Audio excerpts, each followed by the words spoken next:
Бажаю здоров'я, шановні українці. Щойно провів засідання Ставки вперше на виїзді у Дніпрі. Саме тут, у стратегічному місті центру нашої країни, після відвідин Марганця, Нікополя, Запоріжжя, передових позицій наших воїнів у Запорізькій області, командувачі оперативних напрямків доповіли фактичну ситуацію.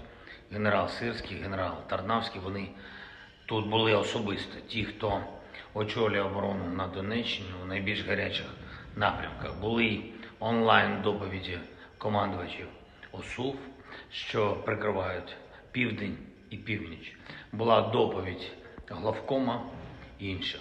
До речі, хочу подякувати бійцям нашої розвідки за потужну роботу сьогодні в Бахмуті.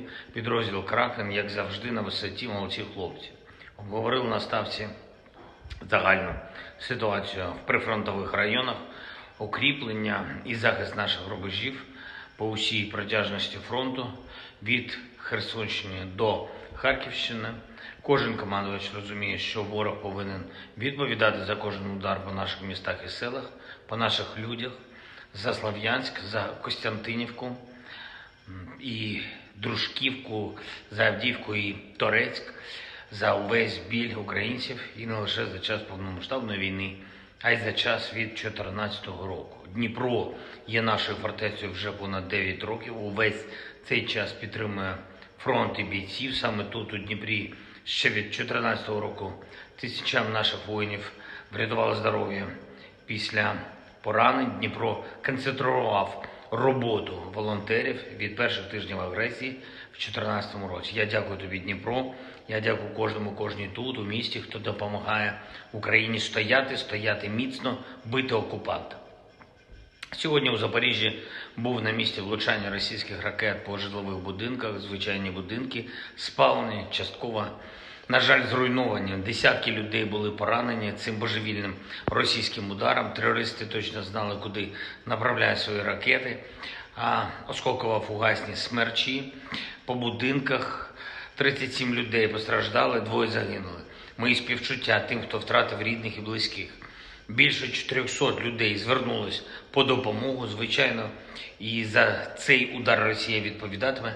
Саме для цього ми по максимуму співпрацюємо з міжнародною юстицією, мобілізуємо світ для створення спецтрибуналу щодо агресії Росії. Все це буде, вироки терористам будуть.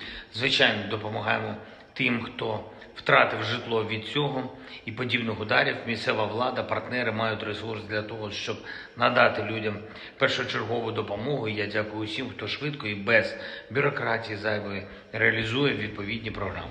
Боляче було дивитись на те, що Росія зробила із нашим Марганцем, із нашим Нікополем, але наші воїни, кожен, хто зараз на передових позиціях, кого ми сьогодні відвідали на Запоріжжі, точно знають, що їм потрібно, щоб відтискати ворога з нашої землі, і це буде. Відвідав сьогодні наших бійців у шпиталі, де вони відновлюються після поранень. Дякую кожному лікарю, кожній медичній сестричці, усім волонтерам, які допомагають рятувати бійців. Зустрівся з керівником МАГАТЕ Рафаелем Гросі.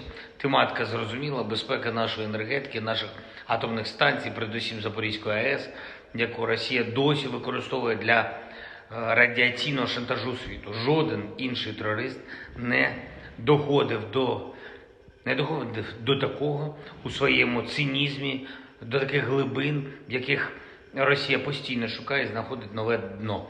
Тримати в заручниках атомну станцію протягом понад року – це найгірше, що могло статися в історії європейської та загалом світової атомної енергетики. Чим довше російська окупація ЗАЕС триватиме, тим більшою буде загроза безпеці України, усієї Європи та світу. Дякую нашим партнерам, дякую Гросі за розуміння цього, за підтримку України в відповідних питаннях. І ще одне. Вже готуємось до важливої міжнародної події, яка відбудеться цього тижня за ініціативою президента Байдена, Сполучених Штатів. Саміт за демократію. Україна братиме участь.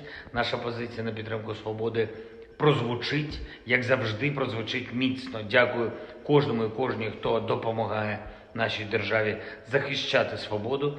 Слава усім, хто воює за Україну. Дякую всім нашим людям в Запоріжжі, в Марганці, в Нікополі, в Дніпрі, в усіх містах, які Росія так хоче знищити і які стоять так міцно. Разом ми переможемо. Слава Україні!